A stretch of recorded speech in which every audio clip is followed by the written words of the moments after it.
Look at this. Rain. Rain has caused that. This is why we don't want to go cycling in the rain.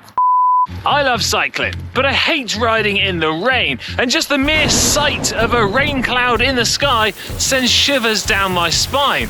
So how do I manage to maintain and even improve my fitness when here in the UK it seems to rain almost every other day? Well, in this video I am going to reveal my secrets and explain how you could avoid riding in the rain, potentially ride less, but still get faster. As many of you will have seen in our Last Man Standing video, I would appear to be the strongest GCN presenter right now, and while that is very much an unofficial title, it's one I will gladly take. So how do I manage to keep in shape while also staying out of the rain? Well, there are no radical training methods, there are no crazy supplements, and no fad diets. And while I hate to say it, there's also no shortcuts. I like to use one of the oldest and simplest training methods out there, and that is a little thing called practice. If you want to get better at doing sprints, do sprints. If you want to get better at doing long rides, do long rides. And if you want to get better at drinking more coffee, drink more coffee.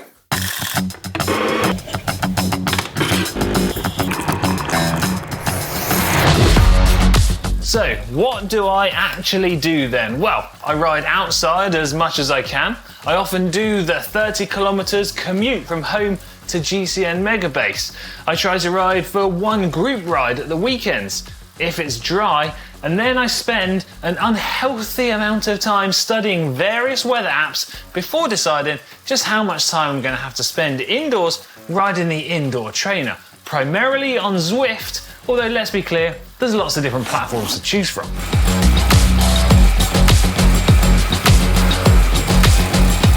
One of the main advantages to riding indoors is that I can ride at any time of day, regardless of the daylight and regardless of the weather, which means my bike stays perfectly clean. I've got less washing to sort out, and cycling in general has less of a time impact on my day. Then there's the added benefit of training specificity, which I'll talk about more in just a minute, because I do feel like one of my main hatreds for cycling in the rain comes from my time spent riding almost every single day when I was racing full time. But not only that, also in some of the early years of my cycling career as a teenager, when I would be outside riding in almost all weather conditions. And if it was cold enough for the roads to be icy, well, we simply wrapped up warm and headed off-road. You see, because in those days, we're talking mid-2000s, indoor and virtual training platforms were nothing more than a crazy idea. And slowly over time, I've almost managed to erase the memories of countless 5-hour rides in the pouring rain, freezing to death. Now, hardcore cyclists will say doing those rides is what turns you into a true cyclist. However, I would completely disagree with that, but you can let me know what you think in the comments down below. Now for me, it's all about trying to keep cycling fun, interesting and entertaining, and virtual training platforms and smart trainers form a pretty big part of my cycling. Understandably, far less so in the summer months. And when it comes to the decision of whether to ride in the rain or ride indoors, indoors wins almost every time.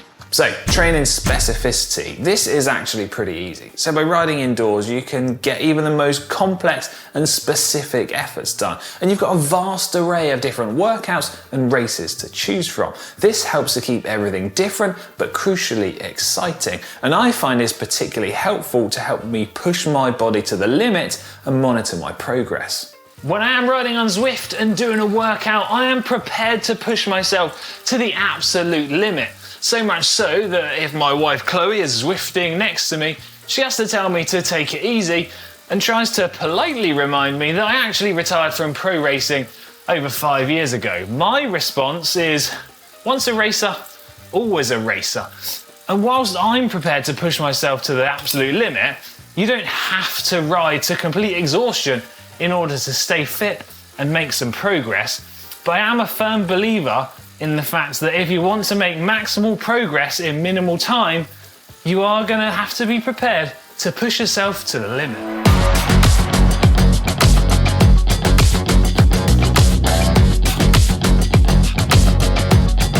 Now, one of my biggest downfalls and the potential risks to doing a lot of your cycling virtually and indoors is that it's easy to neglect those longer rides at lower intensity levels.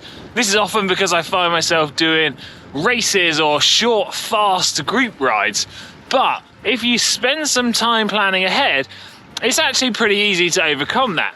Now, I know that you guys at home have really enjoyed all of the training videos and coverage we've done about Zone 2, so it is a very important piece of the cycling puzzle to not overlook. But what I tend to try to do to make sure I tick those boxes is find a different route on Zwift that I haven't ridden before, try and find like-minded people to cycle with, and one way of passing the time quite quickly is also to spend some time chatting to like-minded people using the Zwift companion app.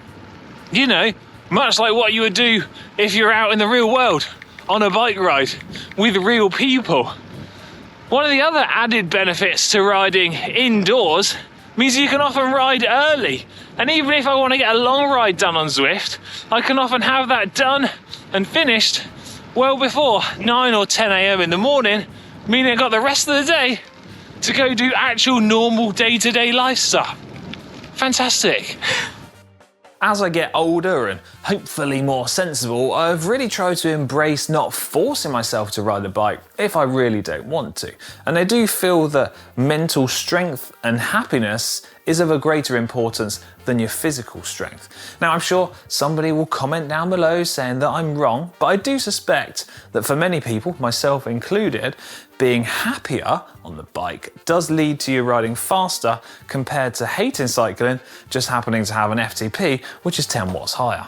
That feels like a really important point to end this video on, because although it's nice to improve your FTP or fitness, cycling is really all about having fun. And if, like me, you can combine having fun with also getting fit and riding faster, well, it's only going to lead to a positive outcome. So, I hope you really enjoyed this video and found it insightful to see a bit of my thought process behind my cycling. Now, I am keen to hear your thoughts on this, so do get involved in the comments section down below. And as always, if you'd be kind enough to give this video a thumbs up and share it far and wide for all your friends to see, well, I would really appreciate it. Right, I'm out of here. See you later.